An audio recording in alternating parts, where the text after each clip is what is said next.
আমাদের বর্তমান সমাজে বউ শাশুড়ির ঝগড়া একটা ট্রেডিশন হয়ে দাঁড়িয়েছে।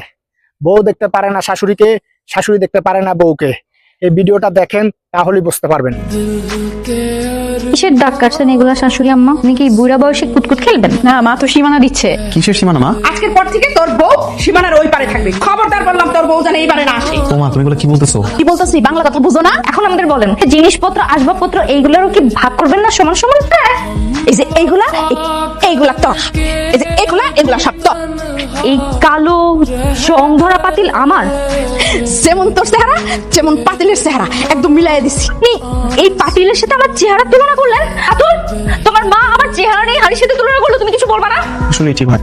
এই নোংরা পাতিল আমি এগুলা তোরই নেওয়া লাগে। সামান্য কটা হাড়ি পাতিল নাকি ছোট লোকের মতো করতেছো? তুমি কিন্তু বাড়াবাড়ি করতেছো। সবচেয়ে বড় ভুল হয়েছে তোমাকে বিয়ে করা।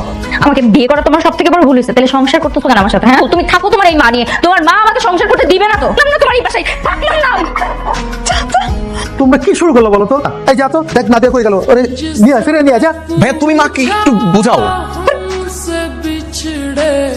তুমি কেন আসছো? যাও। না, রাগ করে বাইরে কেন চলে আসছো? বাসায় চলো। যাবো না, কোনোভাবেই যাবো না। ছাড়ো, কথা তো শোনো আমার নাদিয়া। ছাড়ো। নাদিয়া শোনো, কথা শোনো নাদিয়া। নাদিয়া স্যার, আমাদের রোগীর কি অবস্থা? ওনার অ্যাক্সিডেন্টটা এতটাই গুরুতর ছিল যে উনি কখনোই স্বাভাবিকভাবে হাঁটাচলা করার কোনো সম্ভাবনা নেই।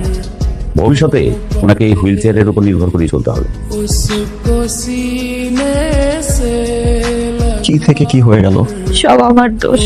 আমি আছি, তোমার পাশেই আছি। আমি সব জানি। আমি আর কোনোদিন হাঁটতে পারবো না।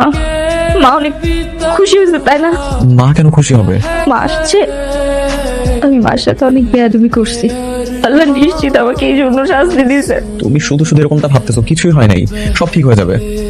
মা, নাদিয়ার অবস্থা কিন্তু খুব একটা ভালো না। ও কখনো আর হাঁটতে পারবে না। ইয়াদব মেয়ের একটা শিক্ষা হয়েছে। আপনারা দুজনেই আসছেন, আমার আপনাদের সাথে একটা কথা বলার ছিল। বলো, কি কথা? আমার রাতুলের ডিভোর্সের ব্যবস্থা কর। তুই এসব কি বলছিস? ঠিকই বুঝছি। ভাই, আমি তোমাদেরকে একটা কথা কেন বুঝাতে পারতেছি না। আমি নাদিয়াকে অসম্ভব ভালোবাসি। আমি কেন ওকে ডিভোর্স দিব? আসলে নাদিয়া তোকে সুখী দেখতে চায়। আমি মায়ের সাথে কথা বলবো। মার সাথে কথা বলে কি হবে বল? আমার খুশি হবে, দেখবি খুশিতে উনি বলবে ডিভোর্স দিয়ে দে। ডিভোর্সের সব পেপার কি রেডি? একটা থাপ্পড় মেরে না একদম দাঁত ফেলে দেবো। কিসের ডিভোর্স? আমাকে ফেলে তুই চলে যাবি? আমরা সারাদিন একসাথে ঝগড়া করব আর এক বাড়িতে আনন্দও করব। তোর জন্য আমি কি নিয়ে এসেছি?